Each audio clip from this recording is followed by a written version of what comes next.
My name is Yara. It's good to be back with y'all.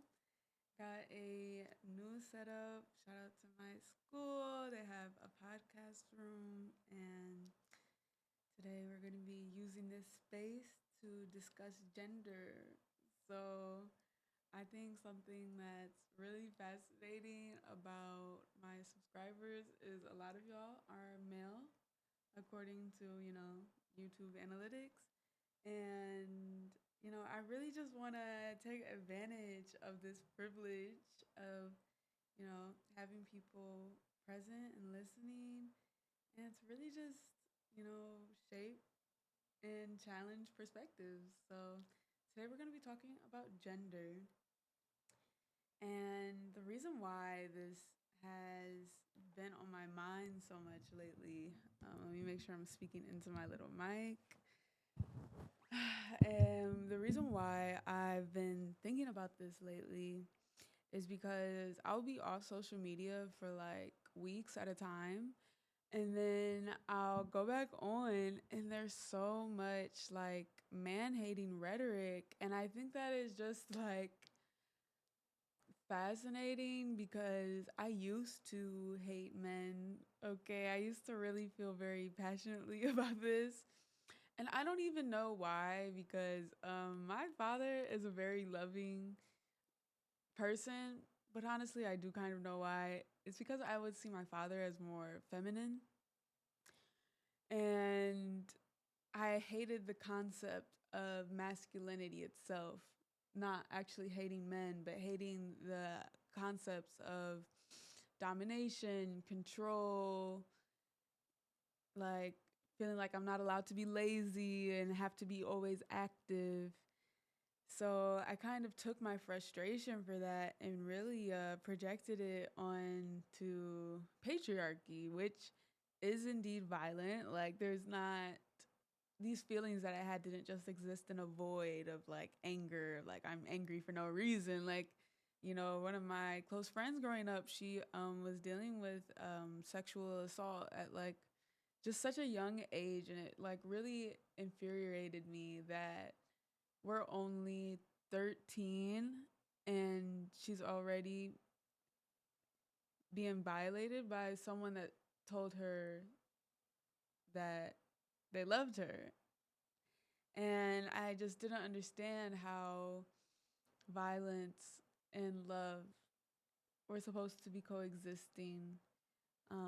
And I feel like we're too often taught to accept that in patriarchy. So I think a big part of understanding these concepts and the whole point of even discussion is the potential to change what does this mean to us and how can it improve and what is the idealized dynamic instead of getting stuck in this rhetoric of whatever the algorithm is showing us that oh, women just want to use men. She just wants you to buy her shit. He just wants to have sex with you. Instead of getting stuck in this rhetoric, as a human being, we all have the power to choose how we connect with people, choose how we see people. And so that's the aims of this discussion today. So I want to start off by discussing what is gender? Does it even exist? Who knows? um, so there's so many different perspectives of how we can define gender. There is, well, I'll start by talking about biology. So, especially in the queer lens of understanding our world. And I will say, like, I am a Gen Zer, but I am not up to date on all the lingo. So, very well could be out of date in some ways. But, there's gender and then there's sex. So, sex is whether you're male or female. And then there's also intersex, which is people that have like both body parts or like certain high levels of testosterone or estrogen that kind of affect their like sexual identity and expression, I guess. And then there's gender, which is about the spectrum of masculine and feminine, and essentially like thinking of these as more like poles rather than definitive categories. So in the poles of masculine to feminine, in the middle, there could be like non-binary people, two-spirited people, and so on. I actually took a really fun class called like "What is Shamanism," and we talked about how in India and other countries throughout the world, before like colonization, they actually had like multiple gender categories, which also in the Americas with indigenous people, that's what being two spirited is, having both. But I think the one in India really stood out to me because there were like multiple different definitions. Like you could be like a girl, girl. I don't remember what the words were, so I'll have to do some further research on that. But there were like five different categories of like ways in which you could express the masculine just a little bit, or you could express your femininity just a little bit, or you could be like right in the middle. So I thought that was really interesting. Yeah, so that's kind of what gender and sex is, how I conceptualize it, especially being queer and trying to be respectful of how different people express things. But I think I love the concept of like transgenderism because some queer people are like, um, which I feel like I used to say this sometimes, like gender does not exist. Or I think RuPaul said every day we put on drag, something like this. I low-key want to look that up because it was such a good quote. Every day we put on drag, and it's just kind of the idea that like every day we're just humans waking up, getting dressed, trying to feel good, and we're just putting on clothes, we're doing our hair, putting on jewelry, we're adding these layers to ourselves to try and create a performance essentially. Like we're constantly performing for others. But if there are no other people, are you gendered? I think that's up for debate. I would argue no. Like, we all piss, we all shit, we all just sleep. It's not like these things are particularly different. But then at the same time, I will say sometimes I do feel like gender is more, maybe, I'm not sure if real is the word so much as definitive. Because I do feel like as a woman who bleeds, I feel like it makes me feel very spiritual. I feel like it grounds me to the cycles of life. And one of my favorite quotes is from an Alice Walker book. It's one of my favorite books that I've ever read. It's called By the Light of My Father's Smile. And she says, women know blood through bleeding on their periods, and men can only know blood through war. And that's why they seek it, because they crave to know the life force. And we know our life force through the natural rhythms of life. But if they wish to see life force blood, then they must create destruction. And that, I mean, Alice Walker is definitely a womanish. She definitely like spearheaded this movement. Womanism is, um, it's essentially like black radical feminism, but the idea is that it's inclusive of all women all over the world, especially like taking into account indigenous women and different perspectives of what it means to be feminine, and how the feminine is deeply grounded in nature. And so in the feminist movement, that's kind of, at least when it was starting, and that's why Alice Walker was responding to it in the feminist movement, is more, maybe a bit more academic, definitely more spearheaded by white women. and therefore less inclusive. And the things that white women seek in terms of equality are not inclusive of what women all over the world need for equality.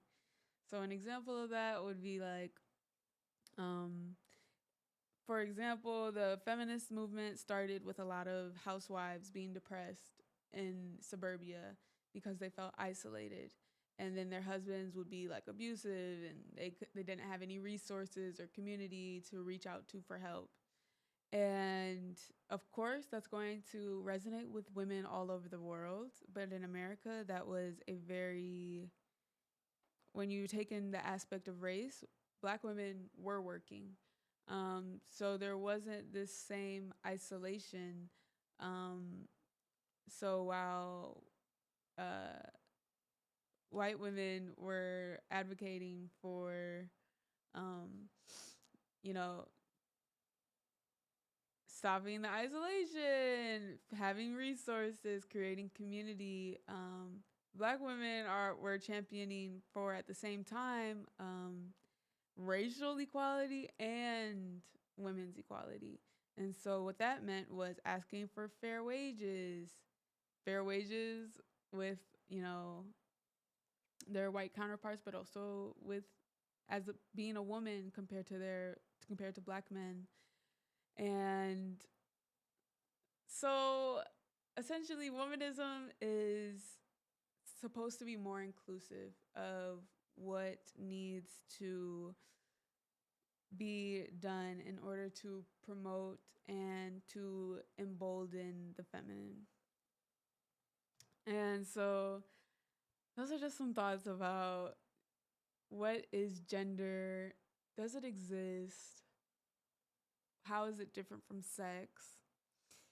In yogi philosophy, so I am a yoga teacher, and during my training we talked about gender, and I remember one of my peers, shout out to John, gonna be name dropping all the homies that definitely inspired any of these thoughts.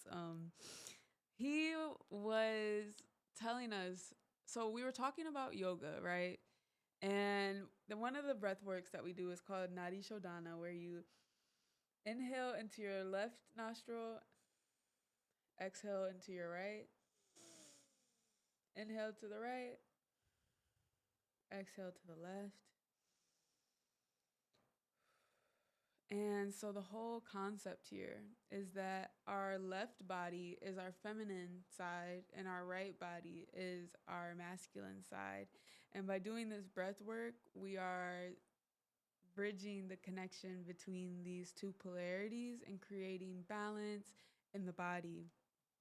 And so while we were doing this, John had a problem with it. He's like, I don't believe in gender. Gender is not real. Like this, I have 3 daughters. Why should I tell them what femininity means? This is all made up. And my yoga teacher, David, was like, well, I hear you. And the whole point is not to tell you what femininity is or is not, or what masculinity is or is not. The purpose of this is to recognize the distinction between the poles and to attempt to find the middle ground, to attempt to find balance within whatever these oppositions are. And so essentially, he's making the point that gender is not about definitive separate categories. It's about how, as humans, we are able to perceive opposition. And that because we're able to perceive this opposition of the poles, we are also able to find the center. And so, I'll just kind of say like what I think femininity means to me and what masculinity means to me, but this is all open to interpretation. It's definitely more so just about opposition. And so, how I think of femininity, I think a lot about, like I was talking about, like menstruating, the cyclical nature of that is how I start to dive into my comprehension of what femininity is. And as well as um, nature, looking at nature and seeing like how do like the female ducks dance? How do the male ducks dance? Which ones look a certain way? What does that mean? I think that that's why gender is just so fun because you can just play with it and you're free to do so. And if anyone tells you you're not, they're lying to you. Because thinking about how in like our human culture, it's women generally tend to dress up. We tend to um, put on makeup, wear gowns, get our hair done, do all of this things to beautify and signal our like majestic nature versus ducks. If you ever look at ducks, the brown ones will kind of I don't know, like in the Dawn commercial, that's a female duck. They're brown, you know, they're beautiful. But then the male ducks, they have the green heads, and it's like it's a statement, you know. They're saying something with their presence, um, which similar to peacocks. I'm pretty sure I might be wrong, but there's different birds that and animals in general where it's usually the males that will like flaunt um, in order to like attract a mate. And so I don't know. I think that's just kind of interesting. Like, it's in terms of gender, I often think about how our world, especially like when you think about how we live, I live in the US empire, and what are the cultural signifiers of that? And are these signifiers generally meant to bring alignment to the internal self? And I would argue no. And therefore, how are things skewed in a certain way to create separation, maybe from what is natural, but also from like my body and my spirit? And so sometimes I just feel like the world is very backwards. And so even thinking about like the animal kingdom, which I'm sure that there are female animals that also flaunt what they got. So I would have to do more research into that. I'm not completely sure about that one, but I guess what I was getting at here is sometimes I feel like our world is very backwards. Like we do everything like in opposition to nature, and it creates this confusion within the self of like, who am I? What am I being forced into? And things just become very mumbled and unclear. And so I just wonder, is men like like in traditionally in my culture, I would say men do not really feel pressured to beautify themselves, but like women do. So if the male birds are flaunting and the females aren't, but then in the humans, like the women are flaunting and the men aren't, are we backwards, or is this just who we are?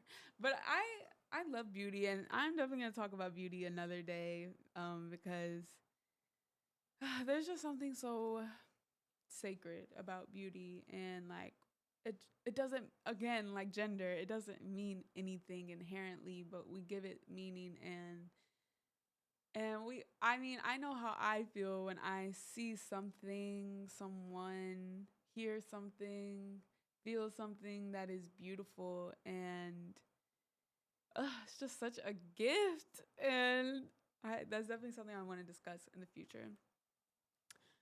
So yes. So I would say if I were to summarize like in my perspective, I would say femininity tends to be more cyclical, more passive, more grounded, You can also think about these things in terms of elements and like trying to fit them into those categories. So I know traditionally that um, water and earth are considered the more feminine elements. And so taking that a step further, like flow is a word I would associate with femininity, like the natural movement of water, groundedness in terms of earth, and the multiplier. So, and receptive. I think those are definitely big keywords that stand out to me in terms of femininity. And you can also think about that in terms of like biology and sex. And so, like, when creating children, like, women receive a seed and then they multiply and create. And so there's also like this very like creative force, but that's also with the synthesis of these two polarities. Um, but I would argue that like maybe it's the feminine that is like, if you also like math, I would think of the feminine as like the function and the masculine as like the input. And so with that, defining like in terms of opposition, I think of the masculine as more active, um, more concentrated, um, and with the elements, that would be fire and air. And so that rules like thought and passion, um, and intensity is another word that I think of, especially with those two elements. Yeah, so those are just some different ways of thinking about gender, especially in terms of like yogi philosophy and like more spiritual philosophy. And lastly, I want to talk about the Kabbalion and the law of gender. So, in the book, The Kabbalion, they go over 7 laws of the universe, and might be the last one, I might be wrong. Um, there is the law of gender, and the law of gender loosely states that through connection between the masculine and the feminine, there are new layers of reality revealed, or through the synthesis of masculine and feminine, there's creation and new.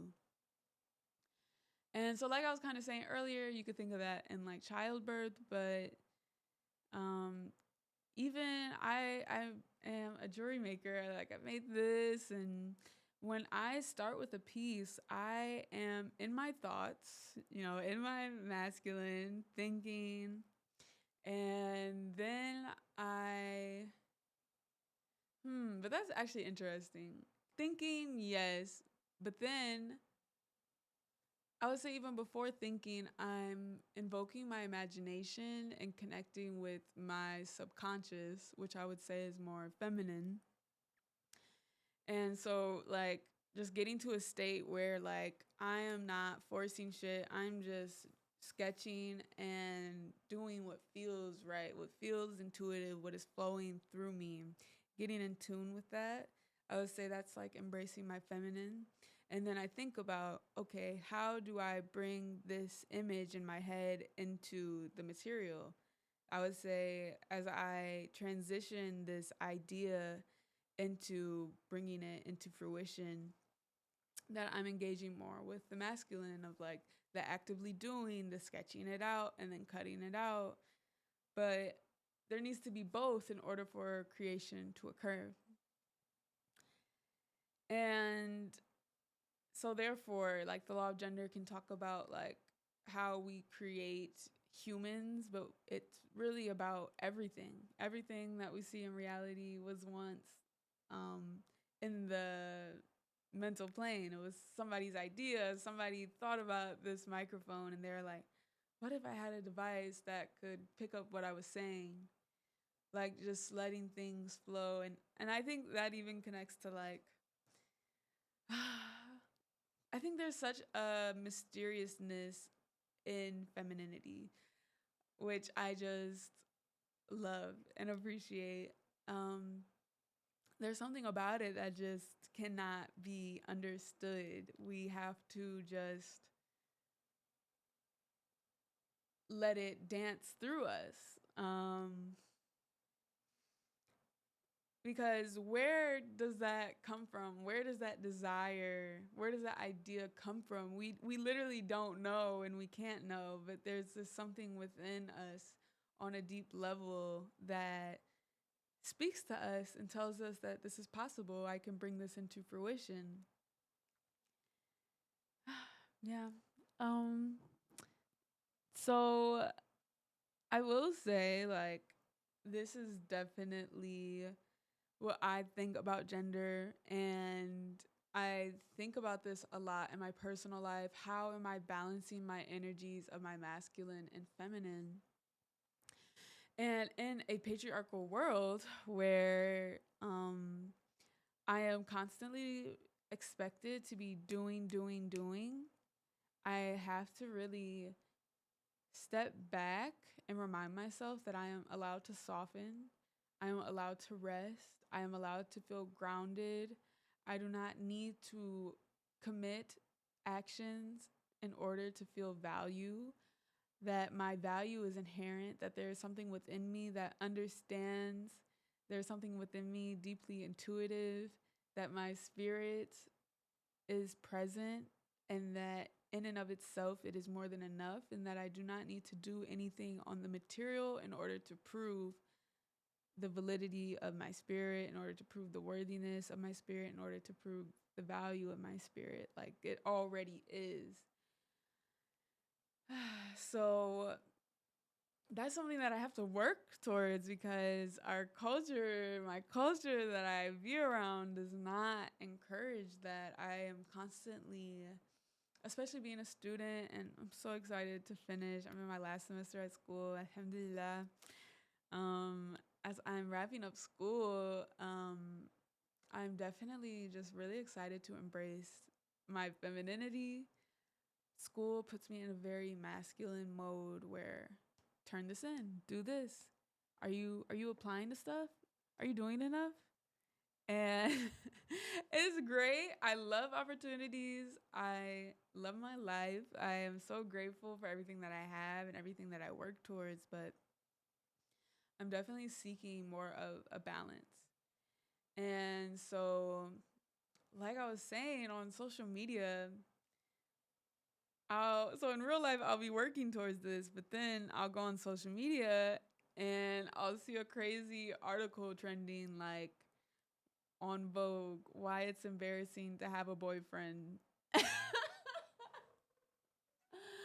guys, who is writing this stuff? But like, I get the rhetoric because we live in patriarchy, right? And there are a lot of things that I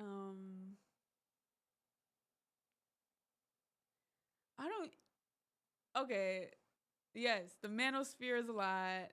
Incels are a lot. People talking on the internet is a lot. But at the same time, to say that having someone that loves you is embarrassing, I'm just like, oh my God. Like, this is a slippery slope. But way to push the gay agenda. I love it. I didn't even read the article, so I really don't know if that's even in any way, shape, or form what the tone was. But I kind of get it just by scrolling on social media and seeing all this content of like, um, never tell a man what you really think or feel. Just have him buy you stuff. Never tell him about your last relationship. He will just use it to manipulate you. I'm like, oh my God. This is so pessimistic. And I hear you, and I know that some people do that. That is absolutely true. And at the same time, there are infinitely just as many people that do not do that. Like, I am definitely a firm believer in, like, what is the term? Like attracts like, and as above, so below. So if I'm like everybody's just gonna manipulate me. So I have to manipulate them first. I have to lie to them about what I think and feel in order for them to give me what I want. Then I'm just going to attract people that are lying to me and think the same way. Like, you and maybe I won't, maybe I would find someone, but then I wouldn't even like that because then I would be manipulating someone that doesn't deserve it. So why not just like seek out people that you don't feel the need to manipulate? But maybe I'm asking for too much from our culture. Who knows? But with that, like I said, I've been seeing so much of this content, and I know it's because the algorithm tries to do things, rage bait, get us to watch things that will catch our attention. Um, but I really believe that this is speaking to polarization in our society, creating these poles of gender, but really there's so many poles, especially in America or the United States. Um, there's so many poles that we use to separate ourselves: male, female, feminine, masculine, red, blue, left, right, black, white, colored, not colored, religious, not religious, Christian, Muslim, Abrahamic, other, like there's so many things that we can use to separate ourselves, but I think the gender war is so effective because everybody has a relationship with gender. Not everybody has a relationship with religion. Not everybody has a political identity, but everybody, which I mean, I think that's debatable of whether or not people are always interacting with everything, religion, politics, whatever. But what I'm saying is not everybody is connected to that identity, but we all are forced to be connected to our gender. When you walk to the restroom, you're aware of your gender. When you're a woman and like the opposite, or when you're either gender and the opposite sex looks at you, you're probably more aware of your gender. These things are just, I don't know. I think gender, which I took a philosophy class, and this woman made a really fascinating argument that there is no culture of femininity versus the other identities. They have culture. So like, the left, they're more blue, they're more altruistic, blah blah blah. Don't even think that's true, but that's the idea of what the culture is. And she argued that being a woman, there is no shared culture. But I honestly disagree with that. I think we can define culture in many ways, but as a woman, being connected to bleeding and therefore cleanliness, like I feel like those two things are inherently quite connected, and kind of lost where I was going with that, but we're gonna just let that go. Um, with the gender wars, I just want to say this: any rhetoric that does not uplift you, you do not need to listen to. And one of my favorite YouTubers is Nero. Shout out to my king. And he often says something along the lines of all truths are half truths. And any belief that you hold that does not bring you to your desired reality is meant to control you. So let's just really linger on that. Any belief you hold that is not meant to uplift you is meant to control you. So, how does women thinking that it's embarrassing for men to love them, how does that uplift women? Like, let's just really think about that. It's not like they're advocating for you to depend to like value your friends with women more.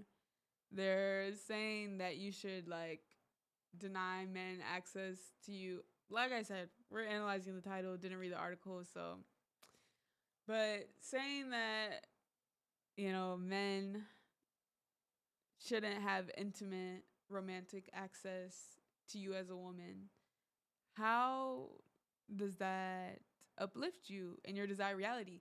And maybe some people it does. Maybe that is the solution for some people. I know, especially like if you're queer and you want to lean into your loving women more, 12 out of 10 recommend. So maybe that could be like a phase of your life, but I think to say it's embarrassing is a very powerful word to use here. And I say that because emotions are what give things power over us. And it's not like we're saying like it's just bad to have a boyfriend. It's useless to have a boyfriend. It's inconvenient. It's embarrassing. It's supposed to make you feel shame. It's it's it's going to make you feel some type of way that you don't want to feel. But that doesn't have to be true.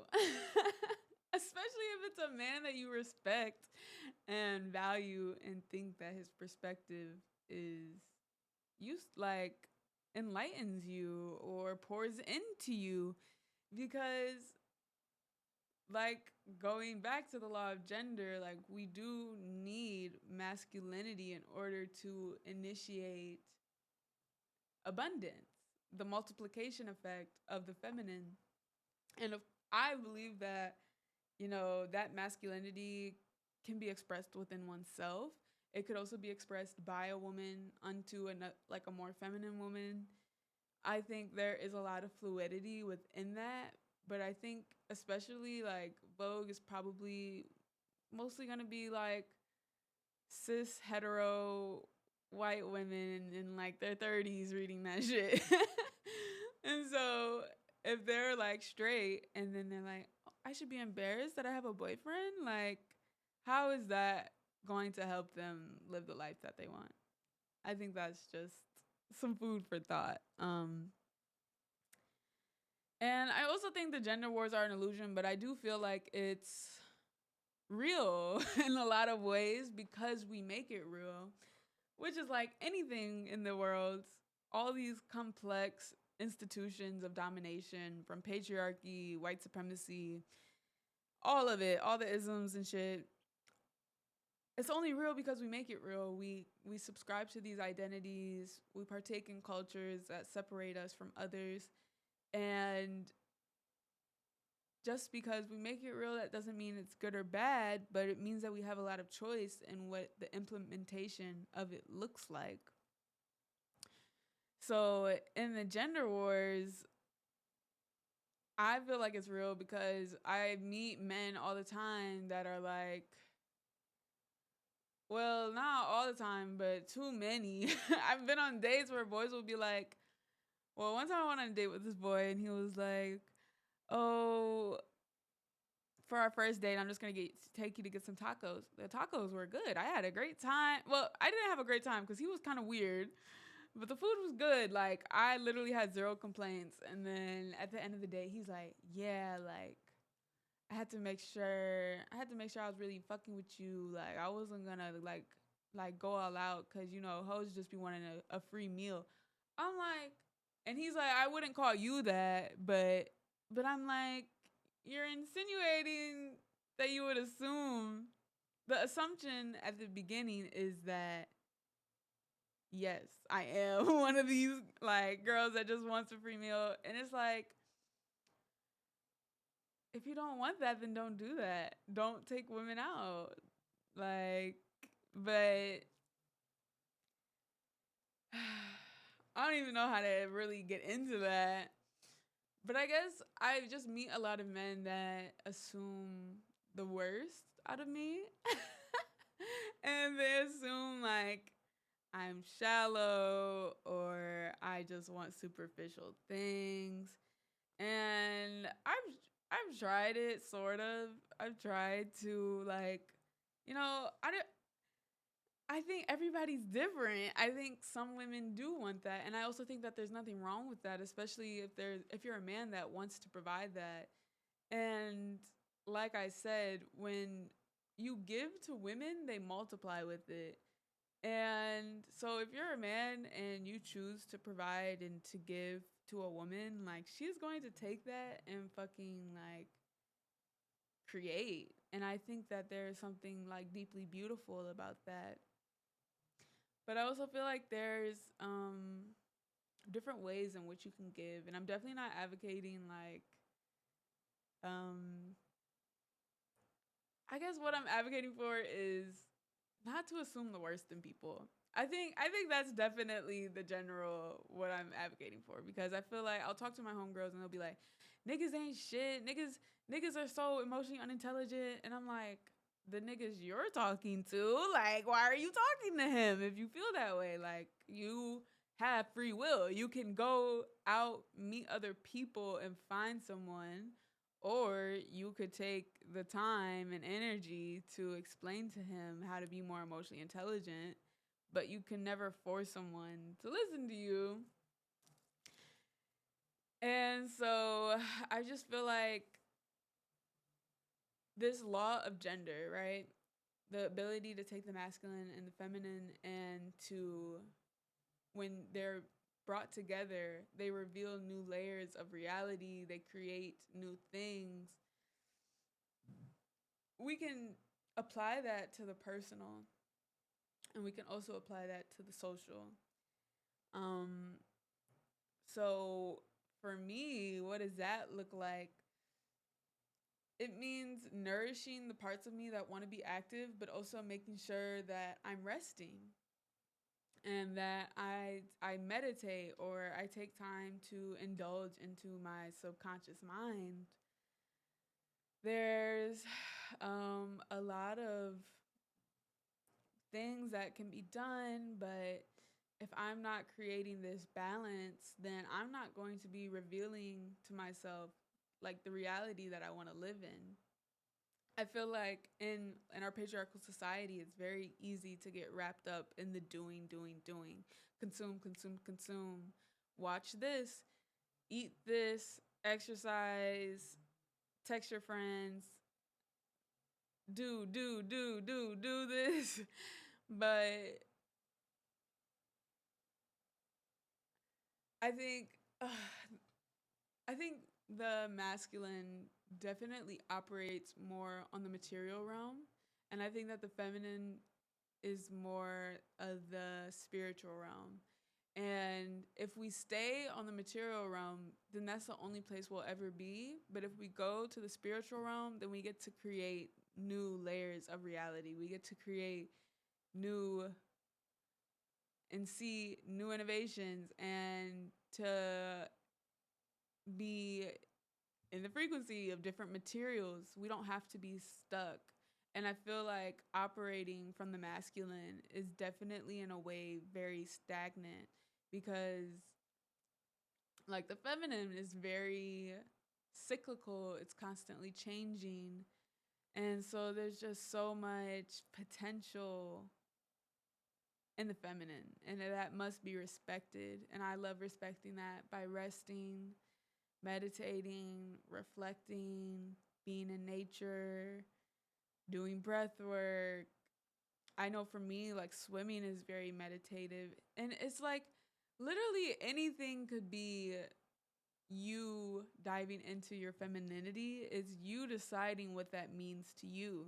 Because, like I said, I would think like the action of doing is more masculine. But if I'm doing swimming, like I think of that as feminine, because, well, for one, water is like a feminine element, but also just like the tranquility, the way that I feel very connected to my spirit when I am swimming.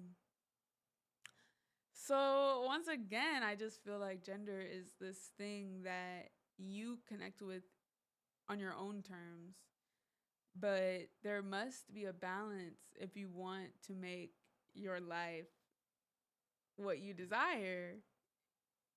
You can't become trapped in other people's reality, which I feel like that's what the masculine framework of patriarchy, I feel like that's where that keeps us stuck in the mindset of people that I don't agree with, the patriarchs. I don't agree with a lot of that. So why would I live my life in accordance to what they expect of me? So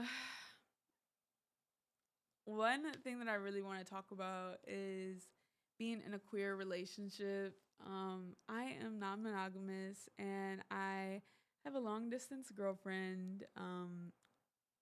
You know, they're very queer, gender fluid. They use they, she pronouns, and their name is Jessie. And I was recently just like meditating on our love and how wonderful it has been healing my femininity alongside this miraculous woman, and how special that is to really dive into my femininity, redefine what that means to me, and to nurture that part of myself in a world that taught me that it is unworthy. And I was thinking about um, relationships with men, and I also date men, but I was just kind of thinking about like women that are doing that with men as their partner, like healing their femininity, or practicing devotion to their femininity alongside a male partner. And I think just the one really special thing about being in a queer relationship is that the relatedness, that my partner knows what it feels like to be attacked by masculinity and dominated within patriarchy, and that I don't have to explain what that feels like, and that we can both, without having to say much, we can both come to one another, discuss what we're unlearning and how we wish to grow and to nurture one another without having to over explain, without having to attempt to justify what we're feeling.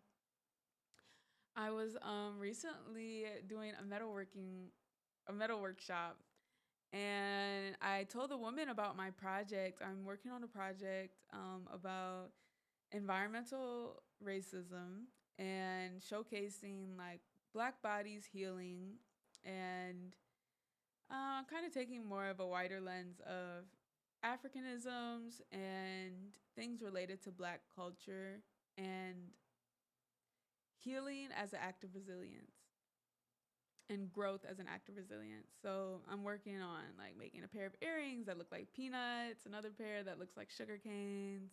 I made a pennant that is like the Sankofa symbol. So I'm working on this stuff, and this white lady, she asked me, she's like, "Oh, what is your project about?" And so I explained this to her, and she's like, what do you mean environmental racist? Or I didn't even say that word because white people. Oh God, I'm so funny. I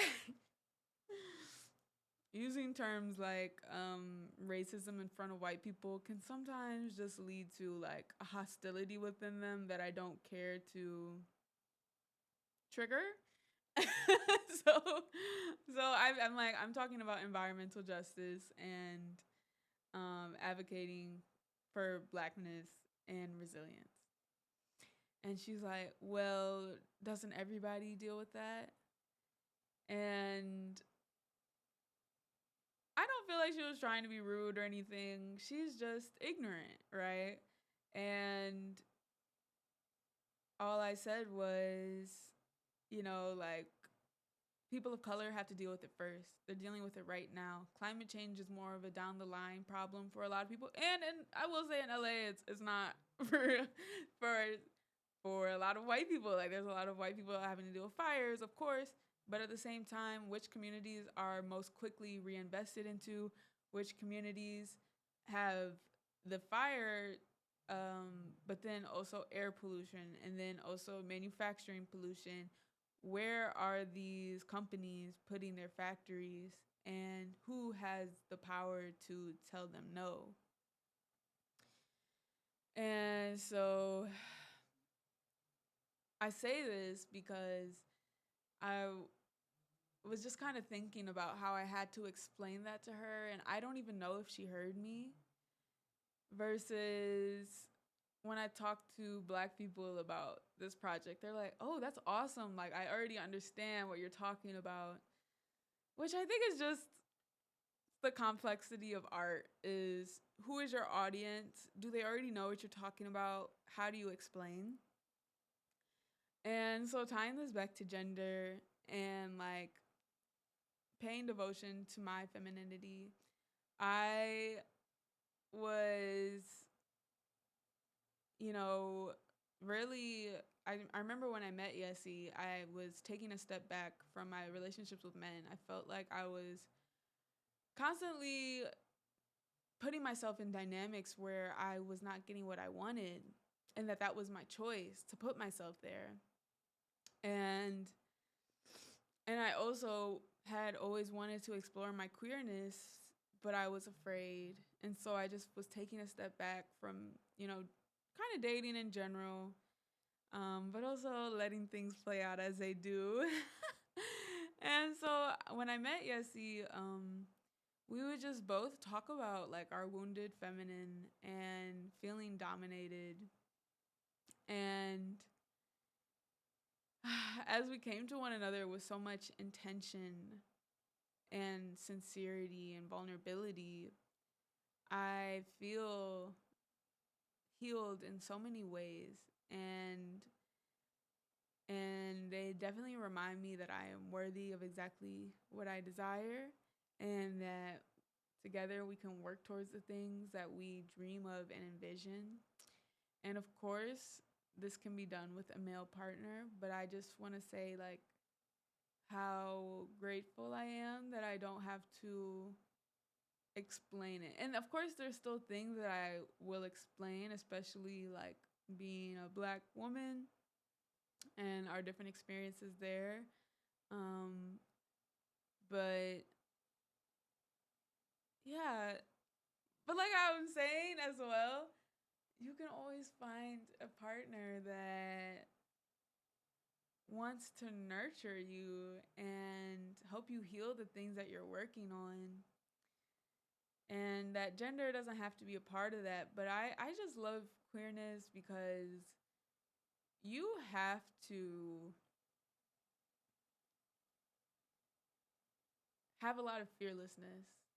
And there's a lot of things that are questioned and it's at the forefront. Whereas I feel like even when I still will like go on a date with a man, it's like, okay, he's gonna do this, he's gonna do that, of course. Like he's gonna pay, blah blah blah, whatever. And you know, I just I just love that everything is put into question. And I will say, even like exploring sexuality and kinkiness and things of that nature, I would say something similar where things are not assumed in that space. You have to speak on it, question, and compromise.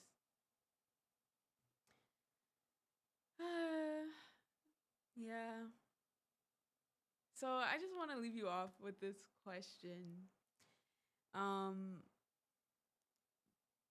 if femininity is always being forced to react to patriarchy, do we even know what it is and its truth? Well, I hope y'all enjoyed this discussion. If you have any thoughts or want to talk about your gender expression, leave a comment. Feel free to like, share, vibe. I'm so grateful for you to tune in on this consciousness exploration, and I hope to talk to y'all very soon. Peace.